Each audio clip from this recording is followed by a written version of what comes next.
로마서 16장 17절부터 20절까지의 말씀입니다. 같이 한 목소리로 합독하도록 하시겠습니다. 시작. 형제들아, 내가 너희를 권하노니 너희가 배운 교훈을 거슬러 분쟁을 일으키거나 거치게 하는 자들을 살피고 그들에게서 떠나라. 이 같은 자들은 우리 주 그리스도를 섬기지 아니하고 다만 자기들의 배만 섬기나니 교활한 말과 아첨하는 말로 순진한 자들의 마음을 미혹하느니라. 너희의 순종함이 모든 사람에게 들리는지라. 그러므로 내가 너희로 말미암아 기뻐하노니 너희가 선한 데 지혜롭고 악한 데는 미련하기를 원하노라. 평강의 하나님께서 속히 사탄을 너희의 발 아래에서 상하게 하시리라. 우리 주 예수의 은혜가 너희에게 있을지어다. 아멘. 지난 1년 동안 이 로마서를 준비하면서 제 자신이 참 많이 부담되기도 했었습니다. 또 어려운 그런 시간들도 있었습니다. 그런데 이 로마서 말씀을 계속 볼 때마다 하나님이 주시는 분명한 하나님의 뜻이 있습니다. 그리고 하나님이 저에게 말씀해 주시는, 저를 통해서 또 하나님께서 전달해 주시는 하나님의 그 많은 귀하신 하나님의 뜻이 있었습니다. 저도 그렇고 여러분들도 그렇고요.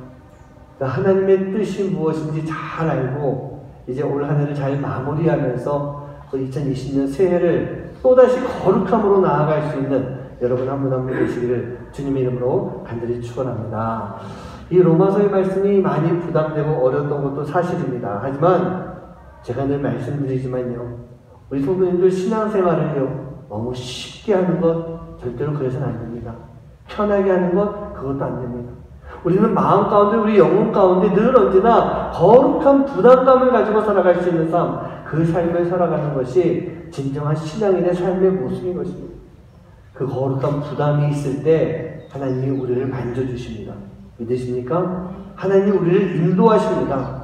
우리가 그 거룩한 부담감을 안 가지고 그것이 없이 살아갈 때는 우리가 하나님의 길이 무엇인지 알지 못할 때가 참 많이 있는 거예요. 그래서 늘 우리는 이 거룩한 부담감이 우리 안에 함께하는 가운데 진정한 하나님의 뜻과 그 진정한 하나님의 은혜와 사랑을 알고 살아갈 수 있는 삶, 그 삶을 살아가야 되는 것입니다. 로마서 말씀에서는 그랬습니다. 처음에 우리가 죄인인 것을 알게 만들어 주셨어요. 그리고 죄인 우리를 내버려 두시고 회개할 때까지 끝까지 기다리시는 그 하나님의 마음과 우리가 회개하고 하나님 앞에 나왔을 때 우리를 의롭게 만들어 주시며 우리로 하여금 의인의 삶을 살 수 있도록, 진정한 영성의 삶을 살 수 있도록 만들어 주신 하나님, 그 하나님에 대한 말씀을 우리가 지금까지 계속 봐왔던 거예요. 우리가 로마서를 이야기할 때 믿음, 그 이야기 많이 합니다. 그래서 우리가 로마서를 보면서 믿음으로 구원을 받았다라고 하는 것, 이것만 나와 있다고 생각하면 잘못된 거예요. 그 믿음으로 구원을 받는 그 모든 과정, 즉 죄의 근본부터 시작해서 우리가 의로워지는 과정이 무엇인지, 의로워진 우리가 어떻게 살아가야 되는 것인가 라고 하는 그 삶의 문제까지도, 삶의 모습까지도 분명하게 나와 있는 것이 바로 이 로마서의 말씀인 거예요. 오늘 이 마지막 시간에 그동안 로마서의 말씀만 가지고 듣느라고 조금 힘들기도 했겠지만 그 가운데 주셨던 하나님이 주셨던 분명한 도전의 말씀들, 하나님이 나에게 주셨던 깨달음의 말씀들, 그것들을 꼭 깊이 간직하고 여러분들 살아갈 수 있는 여러분들 되시기를 주님의 이름으로 간절히 축원합니다. 그게 바로 거룩한 삶을 살아갈 수 있는 그런 길이기 때문에 제가 지난 12주 동안에, 오늘까지 12주 동안에 이 영성에 대한 말씀을 나누지 않았습니까? 로마서에서 배우는 영성이라고 하는 그 시간 속에서 제가 크게 한 3가지 말씀을 드렸던 것 같아요. 12장 말씀을 통해서 거룩한 삶을 사는 것, 그게 영성이다라고 하는 그런 말씀 속에 우리가 하나님 앞에 거룩한 산 제물이 되어야 된다라는 그런 말씀을 나눴어요. 거룩한 산 제물이 되기 위해서 우리가 세상과 본받지 아니하는 그런 삶을 살아가야 되는 것이고, 내가 성령님이 주시는 은사를 가지고 살아가야 된다라는 그런 말씀을 쭉 나눴던 거예요. 12장에서 13장으로 넘어가면서 사랑에 대한 말씀이 있는데, 우리가 사랑으로 완성된 삶을 살아야 된다. 바로 이 사랑이 율법을 완성시키는, 완전하게 만드는 것이다 라는 그런 말씀도 나눴어요. 14장 15장을 통해서 대강절 시리즈 가운데 이 예수님처럼 살기 원합니다. 어떻게 살아가는 것이 바로 예수님처럼 사는 것인가? 우리에게 주신 사랑을 가지고 내가 무엇을 해야 되는가라는 그런 말씀들을 쭉 나누게 됐었어요. 즉 거룩과 사랑, 또 사랑하는 삶에 대한 말씀을 나누고 있었는데 그 가운데 한 가지 말씀이 있었습니다. 여러분 기억나십니까? 우리는 영적으로 깨어 있어야 됩니다라는 그런 말씀을 드렸어요. 그래서 제가 그 말씀을 드릴 때 마지막 시간에 한 번 더 이 말씀을 나눌 겁니다. 그런 말씀을 드렸어요. 오늘 바로 그 말씀인 거예요. 2019년 마지막 주일을 보내는 이 시간에 조금 더 편한 설교를 했으면 좋겠습니다. 조금 더 은혜롭고 따뜻한 이야기를 나눴으면 좋겠습니다. 그런데 오늘 우리에게 16장에서 마지막으로 사도 바울이 해주시는 그 말씀은 아주 강력한 말씀을 해주시는 거예요. 강력한 말씀을 통해서 로마 교회의 이 로마서의 마지막 부분을 마무리하고 있는 그런 모습인 거예요. 우리가 끝까지 긴장의 끈을 놓지 말라고 하는 그런 뜻인 것 같아요. 조금 불편할지 모르겠어요. 하지만 길을 열고 마음과 영혼을 열고 오늘 우리에게 주시는 하나님의 말씀이 무엇인지 잘 듣고요. 우리가 영적으로 굳건해져서 진정한 영성을 가지고 살아갈 수 있는 삶, 그 삶을 살아가는 여러분 한 분 한 분 되시기를 주님의 이름으로 간절히 축원합니다. 로마서 16장은요 그냥 크게 두 파트로 나눠지게 됩니다.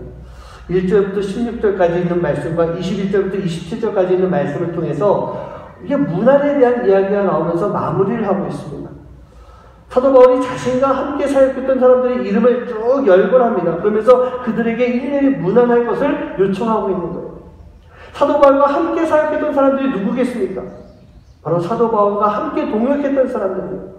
세상 말로 하면 자기 사람이라고 표현할 수도 있겠는데 그럼 사도 바울이 지금 이 16장 1절부터 16절 이 사이에 내 사람을 자꾸 세워주기 위해서 이름을 열거한 것일까? 그건 아닌 것 같아요.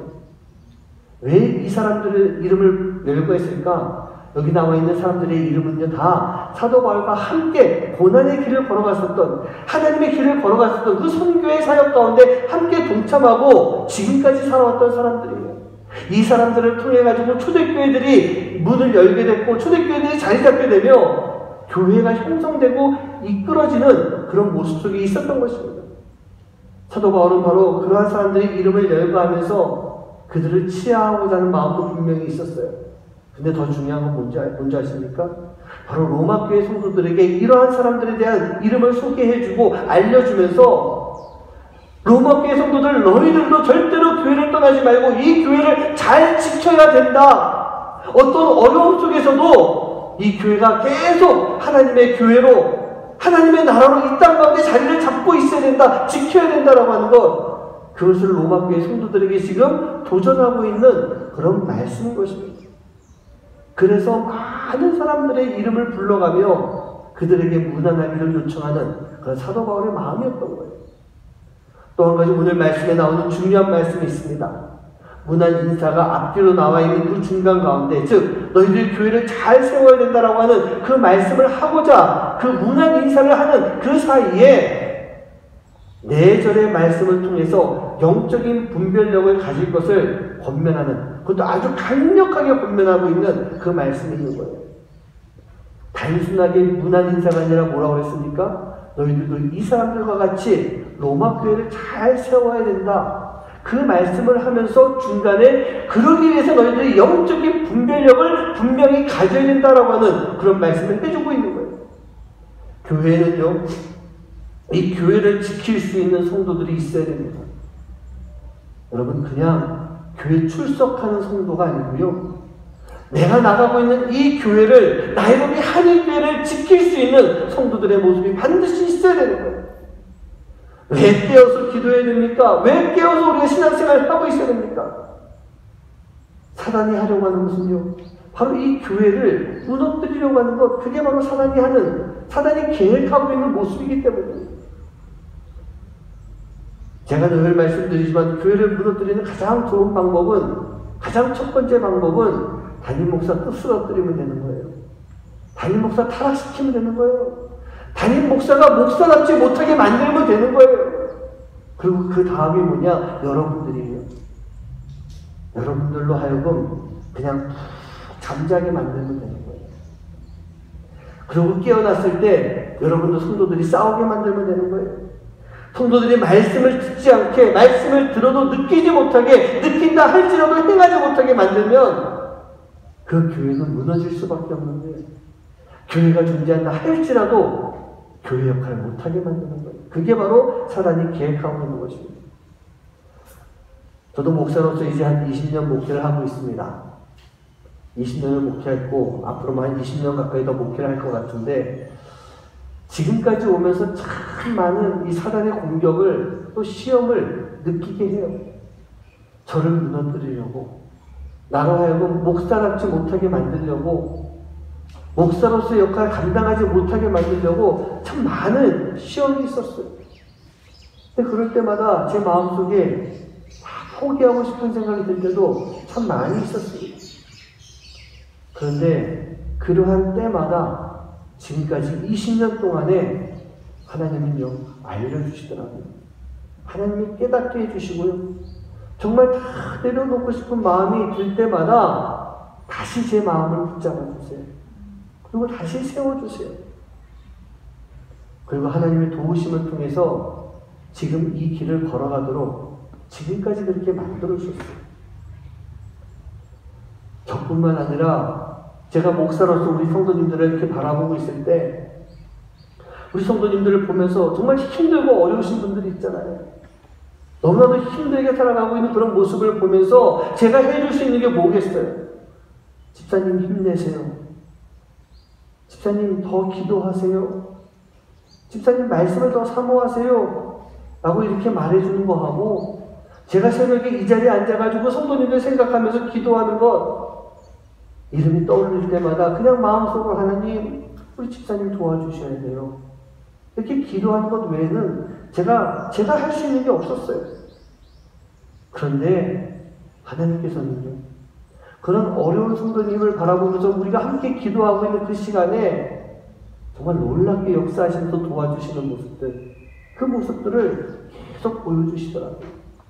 부족한 종을 다시 세워주시는 것뿐만 아니라 쓰러져가고 지친 성도님들을 다시 세워주시며 하나님의 길로 걸어갈 수 있도록 만들어주시는 그 삶을 보여주셨어요.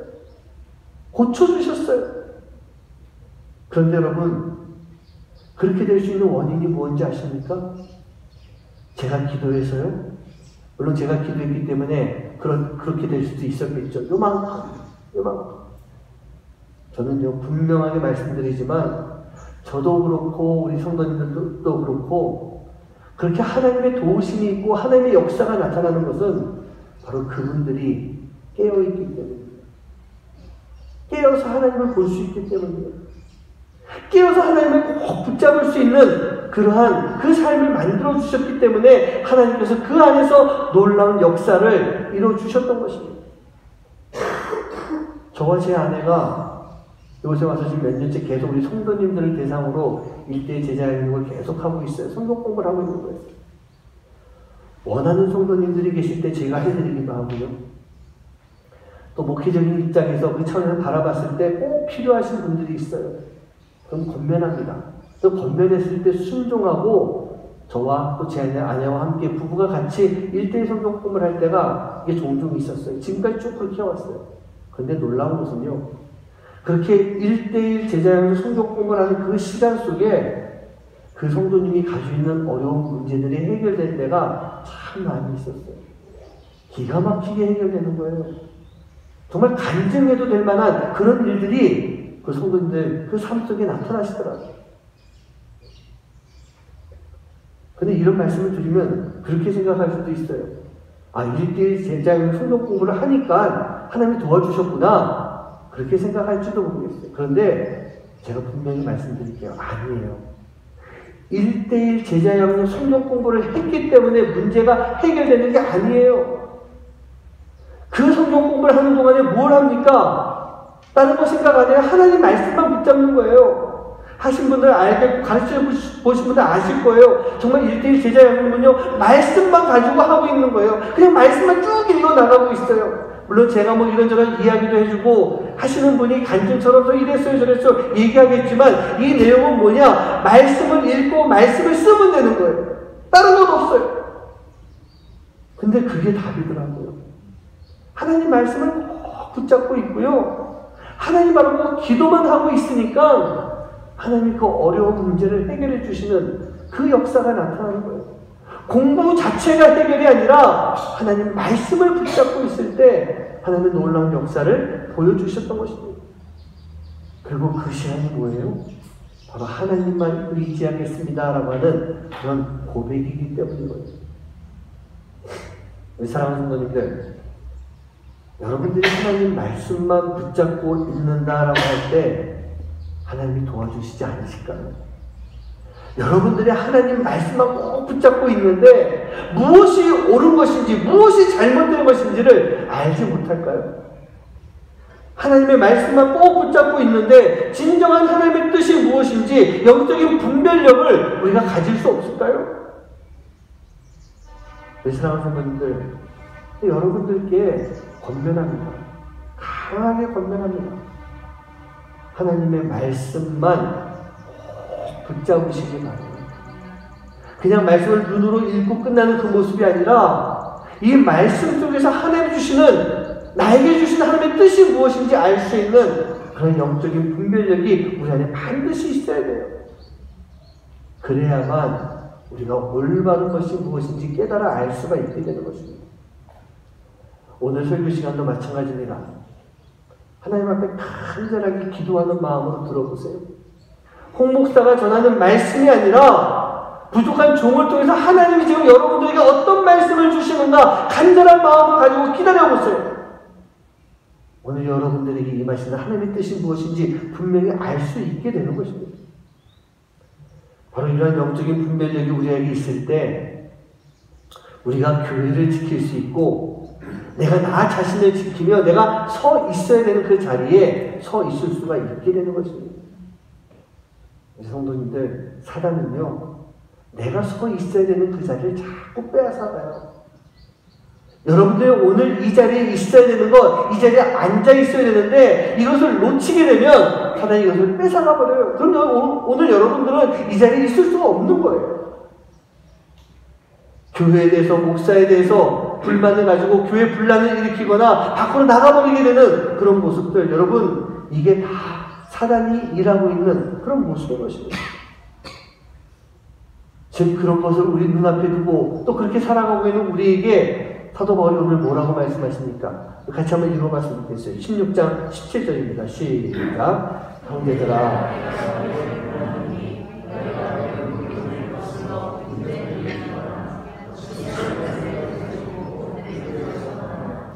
바울이 우리 보고 교회를 떠나라고 하지 않지 않습니까? 교회를 떠나라는 얘기가 아니에요.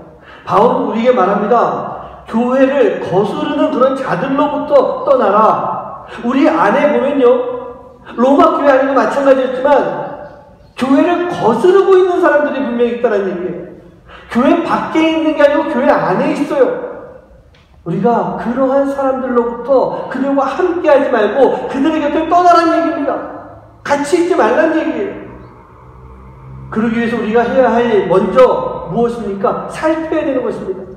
무엇이 옳은 것인지 아닌지를 모르고 끌려다니고 휩쓸려다니는 것, 그게 아니고요. 잘못된 교훈을 주고 있는 잘못된 사람들, 잘못된 지도자들, 잘못된 리더들이 어떤 사람들인지를 잘 살피라고 하는 얘기예요. 오늘 말씀에 나와 있는 무엇을 거치게 하는 자들을 살펴봐라. 잘 살펴라. 그렇게 말씀하고 있어요. 여러분, 우리가 잘 살펴보기 위해서 우리에게 필요한 게 바로 올바른 판단 아니겠습니까? 우리가 구해야 될 것이 바로 그것이 올바른 판단을 구해야 돼요. 영적으로 무엇이 옳은가, 무엇이 잘못된 것인가, 이것을 판단할 수 있는 능력이 우리 안에 있어야 되는 거예요. 제가 우리 대강절 설교할 때 두 번째 날이었죠. 판단하지 마십시오. 여러분, 이거는요, 내 기준을 가지고 이 사람을 판단해서 비판하지 말라는 얘기예요. 내 기준이에요. 그 내 기준이 아니라 우리가 영적인 분별력이 우리에게 있어야 되는 거예요. 그래야만 우리는 사단의 길, 하나님의 뜻 다 구분할 수 있는 그런 모습이 되어서 나를 공격하는 대상을 잘 살펴볼 수 있고 그 대상으로부터 내가 떠나갈 수 있는, 거기에 휩쓸려 끌려다니는 모습이 아니라 그것을 버리고 떠날 수 있는 그런 삶의 모습이 된다는 얘기입니다. 사단은요, 우리를 공격할 때 절대로 자신을 노출시키지 않잖아요. 어떤 사단이가 이게 가서다 명찰, 사단, 나는 사단이야, 뭐 입에 써놓고 다니는 그런 사단이 있습니까? 절대로 몰라요. 정말 괜찮은 것 같아요. 정말 올바른 것 같아요. 그런데 그러한 사람들 중에 사단의 역할을 하고 있는 그런 모습이 있다는 얘기입니다. 로마 교회도 그랬고 대부분의 초대교회에서 성도들을 미혹시킨 사람들이 누굽니까? 바로 그들의 그 거짓 교사들이었어요. 하나님의 일을 많이 했던 사람들이었어요. 그 당시 교회의 리더, 지도자로 있는 그런 사람들, 분명한 역할이 있는 사람들이었어요. 지금 교회로 치면 누구 계십니까? 그럼 저 같은 사람이에요. 목사 같은 사람이 잘못된 길을 걸어갈 때가 있다는 얘기입니다. 장로가 그럴 수도 있어요. 집사, 권사가 그럴 수도 있어요. 그 교회 안에 영적인 지도자, 리더 역할을 하는 사람들이 잘못된 길로 걸어가면서 성도들을 미혹하고 있는 그런 모습이 있다는 얘기입니다. 그게 18절 말씀에 나와 있잖아요. 같이 한번 읽어볼까요? 시작. 이 같은 자들은 우리 주 그리스도를 섬기지 아니하고 다만 자기들의 배만 섬기나니 교활한 말과 아첨하는 말로 순진한 자들의 마음을 미혹하느니라. 이렇게 잘못된 사단, 이 사단의 모습을 가지고 있는 사람들이 바로 이러한 사람들이에요. 근데 이 사람들은요, 예수님을 섬기는 게 아니에요. 예수님을 섬기고자 하는 마음 자체가 없다는 얘기입니다. 자신의 신앙을 키워나가고 나를 드리며 하나님 앞에 영광을 돌려야 되는데 거기에 목적이 있는 게 아니에요. 이러한 사람들은요, 이러한 목사들이나 이러한 장로들이나 이러한 교회 리더들은 결국 뭐라고 합니까? 자기들의 배만 섬긴대요. 자기만 채우고 있어요. 자기의 만족을 위해서 이 교회를 이용하고 있는 그런 모습이에요. 그런데 이게 자기만 만족으로 끝나면 되지 않겠습니까? 그래도 문제가 될 텐데 마지막에 뭐라고 되어 있어요? 순진한 자들의 마음을 미혹한다 라고 되어 있어요. 순진한 자들의 마음을 미혹하고 있어요. 이제 하나님 앞에 더 신실함을 가지고 나가려고 하는 사람들, 이제 말씀 가운데 변화돼서 더 성장하고 성숙하고 있는 그런 성도들을 찾아서 미혹하고 있는 그런 사단의 역할, 아주 못된 짓을 하고 있는 그런 모습이라는 얘기입니다.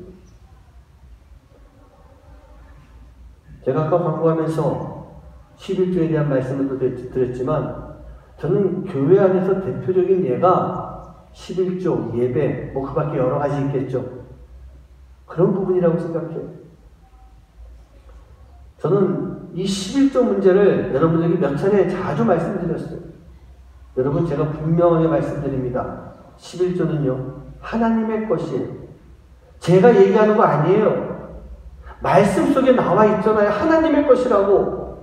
이 하나님의 것을 드리지 않는 것은 하나님의 것을 도둑질하는 것이라고 분명히 말씀에 나와 있어요. 그런데 세상 사람들이요, 세상 사람들뿐만 아니라 이 교회 안에 있는 그 거짓 교사라고 할 수 있는 그런 사람들이 뭐라고 하는지 아십니까? 11조가 교회 사유재산을 늘리는 거래요. 담임 목사 재산, 그 주머니를 채우는 것이래요. 그렇게 표현하면서 이것은 신앙적인 것이 아니고 교회적인 것은 아니다, 성경적이지 않다라고 그렇게 말하고 있어요. 왜 그런지 아십니까? 11조라고 하는 것이 사실 성도들에게는 부담되는 건 맞아요. 저에게도 부담이 돼요. 저도 부담돼서 그것이 힘들 때가 참 많이 있어요. 그렇기 때문에 그런 이야기를 그 입맛에 맞게 잘 풀어주고 그 부담을 덜어주는 거예요.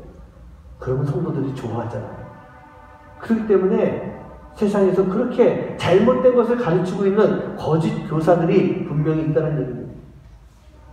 제가 누구라고 말씀을 안 드리겠지만 예전에 케냐에 계시던 선교사님이에요. 목사님이에요.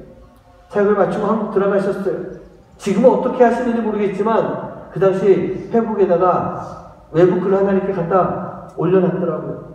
내용이 뭐냐면 그 당시 한참 한참 좀 많이 나오고 있던 11조가 교회적이지 못한 것이고 하는 성경적이지 않은 것이다라고 하는 그러한 그 이야기를 갖다 퍼다가 거기다 자기 페북에다 올려놨어요. 그러면서 이게 맞는 말이라고. 제가 그 글을 보고 어떤 생각 들었는지 아십니까? 참 불쌍하고 한심스러운 그런 생각이 들더라고요.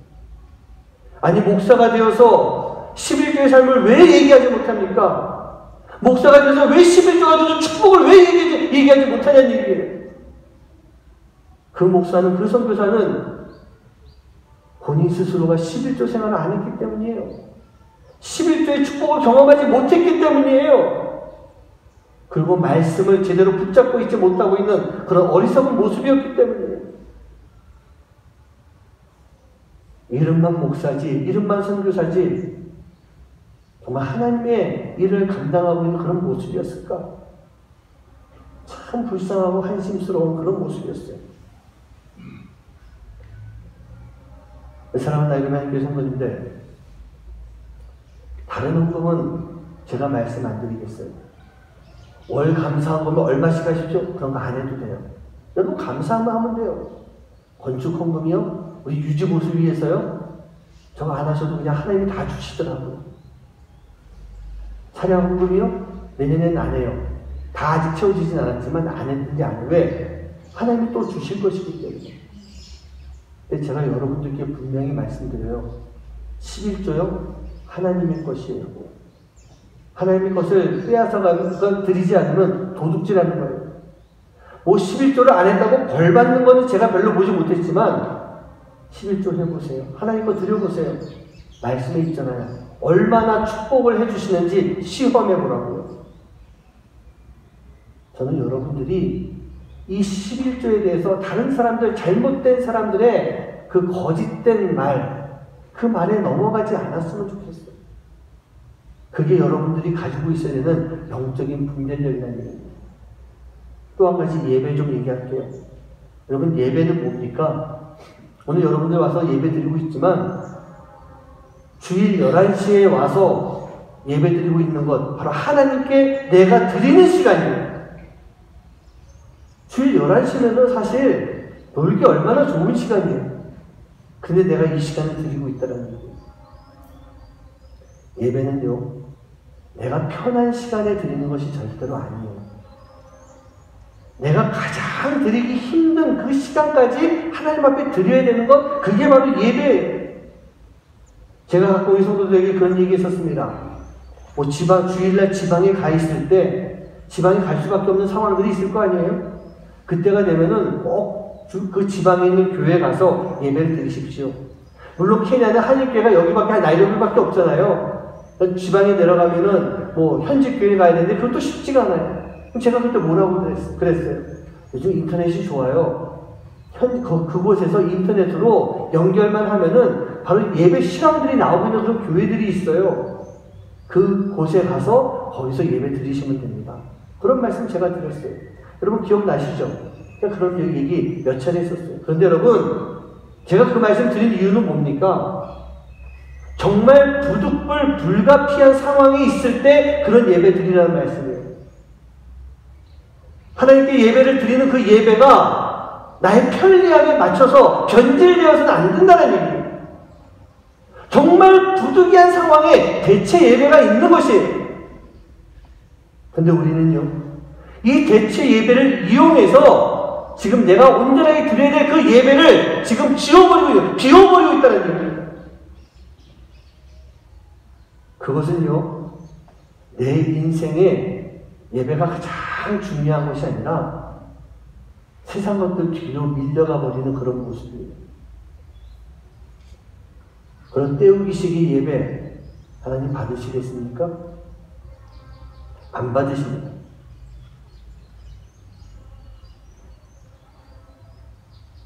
근데 중요한 것은요, 이것을 조종하는 것이 바로 사단이라는 얘기예요. 우리에게 이런 마음을 주면서 예배가 중요한 것이 아니라 다른 것이 예배를 앞서게 만들어가고 있는 그런 모습들이에요. 사단은 바로 이런 것들에 대해서 우리로 하여금요, 영적인 분별력을 가지지 못하게 만들고 있다는 얘기입니다.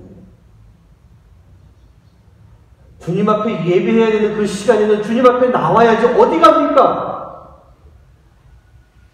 다른 방법이 있으니까 내가 딴 데 가도 돼라고 하는 그런 모습이 아니라는 얘기, 그게 아닌 거예요. 그런데 우리는 사단이 그렇게 우리를 이용하고 우리를 지금 유혹하고 있는 그 말을 듣고 있어요. 우리는 영적인 분별력이 점점 사라져가고 있는 그런 모습인 것입니다. 지금 로마 교회가 그런 모습이었던 거예요. 바울이 로마 교회 성도들에게 너희들이 잘못된 선지자, 잘못된 거짓 교사들, 지도자들에 대해서 잘 살펴봐야 된다라고 하는 그런 말씀을 지금 하고 있는 거예요. 그리고 그렇게 우리를 미혹하는 이들에 대해서 우리가 해야 할 일이 뭐라고요? 떠나라고 하잖아요. 함께하지 말라고 떠나라고 하고 있지 않습니까?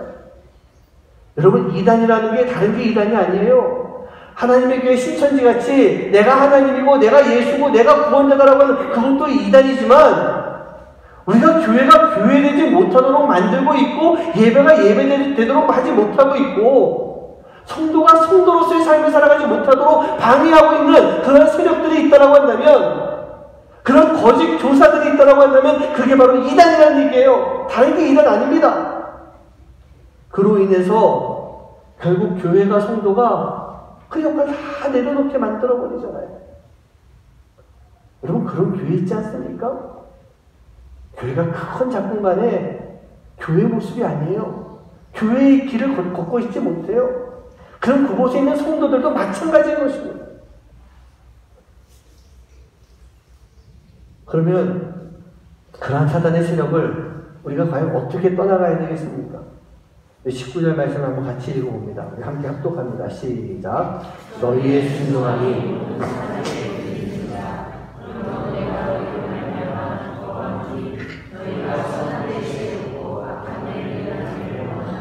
뭐 다른 말은 다 기억이 안 나도 아마 선한 데는 지혜롭고 악한 데는 미련하라. 뭐 우리 찬양에도 그 있잖아요. 선한 데는 지혜롭고 악한 데는 미련하라. 평강의 예수님 그 찬양이 있지 않습니까? 뭐 한동안 이 찬양 참 많이 불렀던 것 같아요. 저는 이 말씀 가운데서 그냥 마지막에 나오는 말씀이 제게 참 도전이 돼요. 악한 데는 미련하라. 선한 데는 지혜롭고도 중요한데 악한 데 미련하래요. 우리 사랑하는 성도님들, 우리가요 한번 이 사단의 속을 한번 터지게 만드는 삶을 살아보면 어떨까요? 사단이 속 터지겠어요. 왜? 우리가 너무 미련해서. 무엇에 미련해요?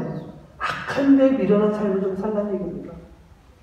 선한 곳에 미련한 삶이 아니라 악한 데 미련한 삶을 좀 살아봤으면 좋겠어요. 사단의 공격은요, 우리 육신을 즐겁게 만드는 게 사단의 공격이에요. 그럼 육신이 즐겁다라고 하는 것과 반대말이 뭘까요? 저는 이런 말 하고 싶어요. 영혼이 부담스러운 거예요. 말 됩니까? 육신이 즐겁다, 반대말은 영혼이 부담스럽다라고 하는 거예요.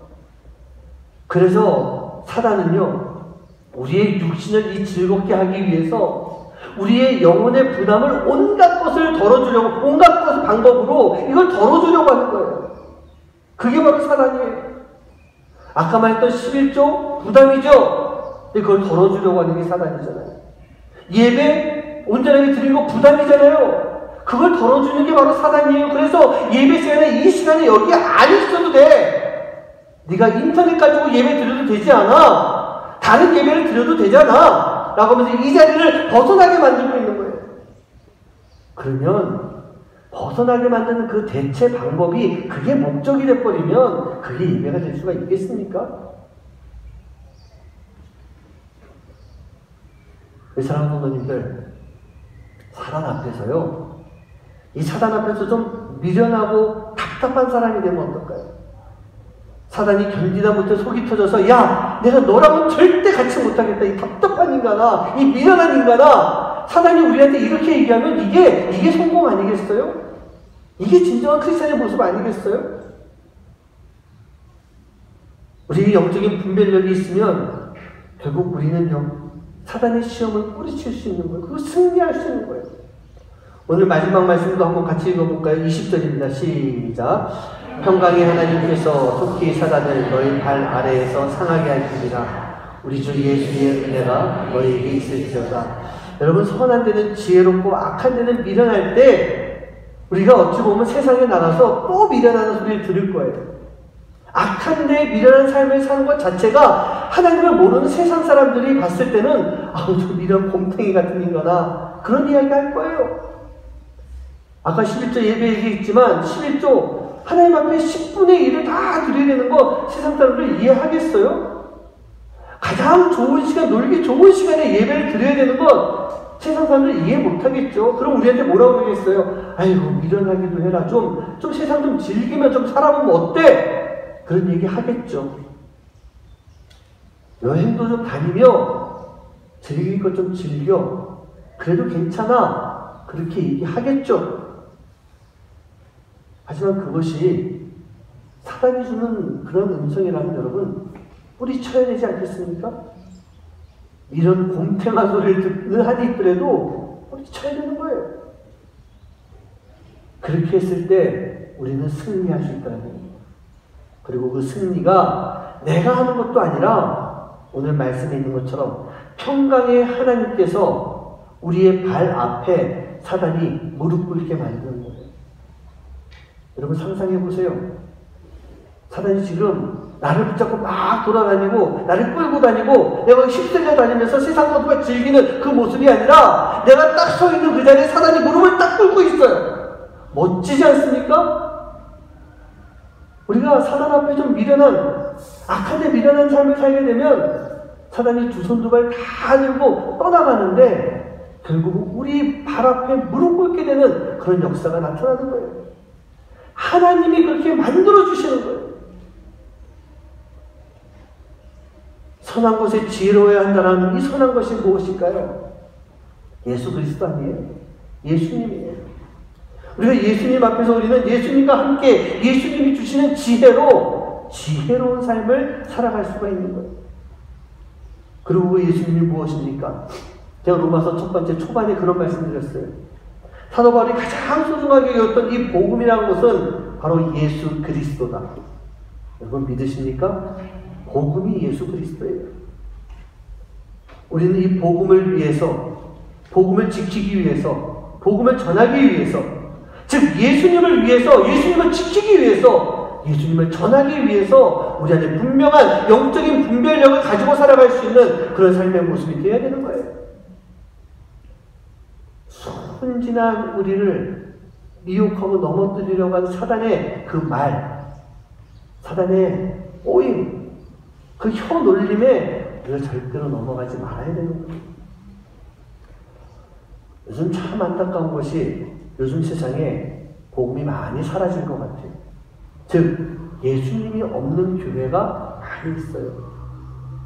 예수님이 없는 성도가 많이 있어요.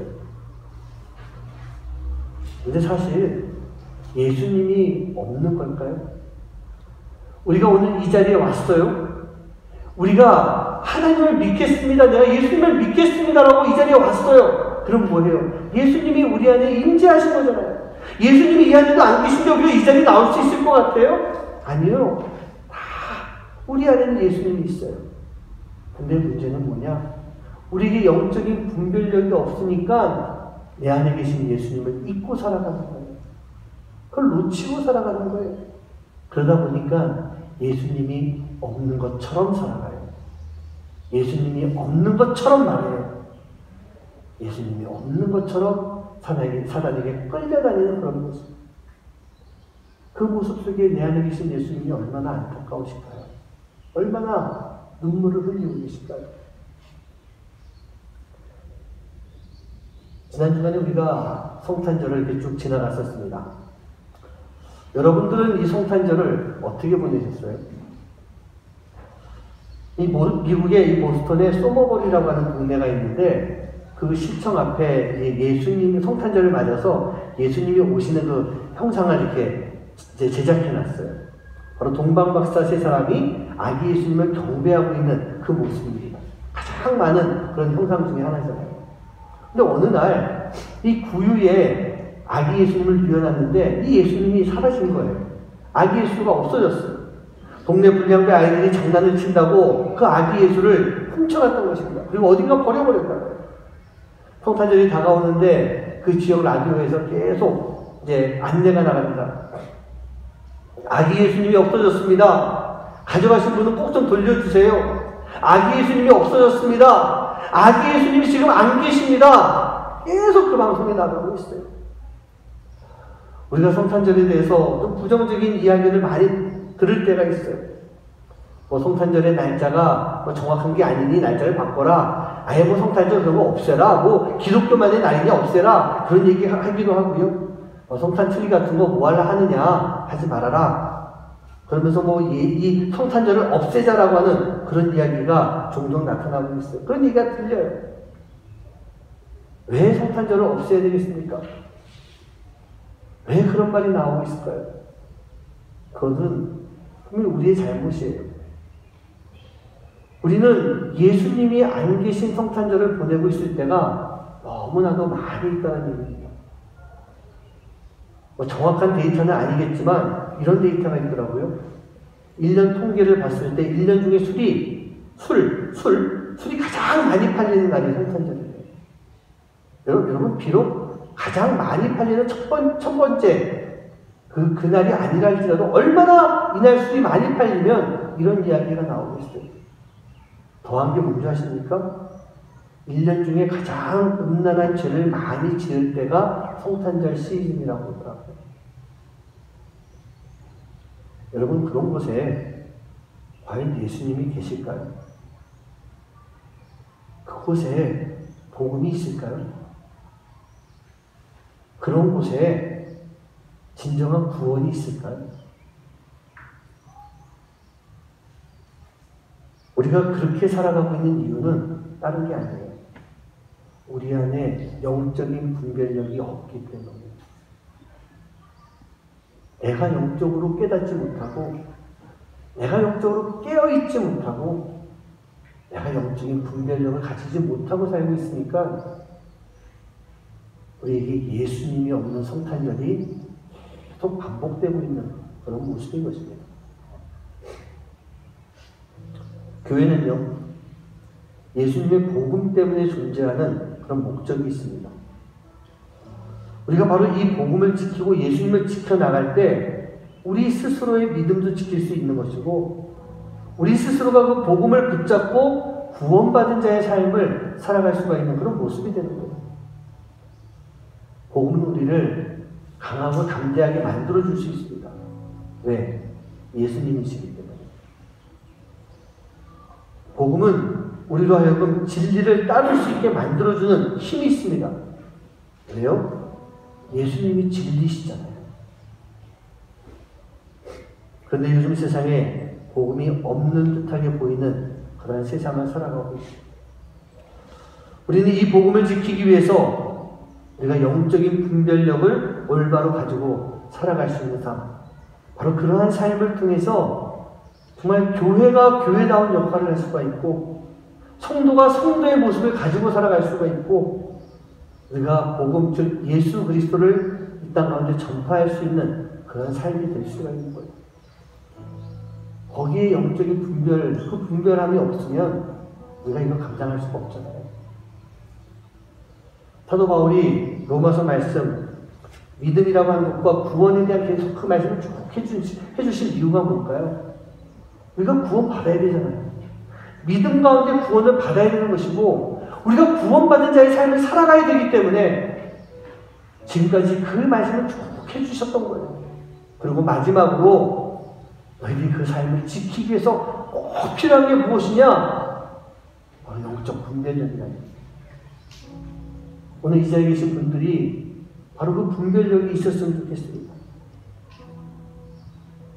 능력의 예수 그리스도가 어떤 분이신지 알고 그 예수님의 이름을 부를 수 있었으면 좋겠어요. 우리가 분별력이 없으면 예수의 이름을 부를 수가 없는 거예요. 외칠 수가 없어요. 어려운 그 순간에 주여 하고 우리가 외치는 그 모습이 있어야 되는데 주님의 도우심이 필요할 때 예수님이라고 불러야 되는데 우리는 예수님을 부르는 것이 아니라 세상에 나가가지고 돈 많은 사람을 찾고 있다는 얘기예요. 능력 있는 사람, 나를 도와줄 수 있는 그 사람을 찾고 있어요. 여러분 그러지 않았어요? 우리가 그런 사람 삶을 살고 있어요.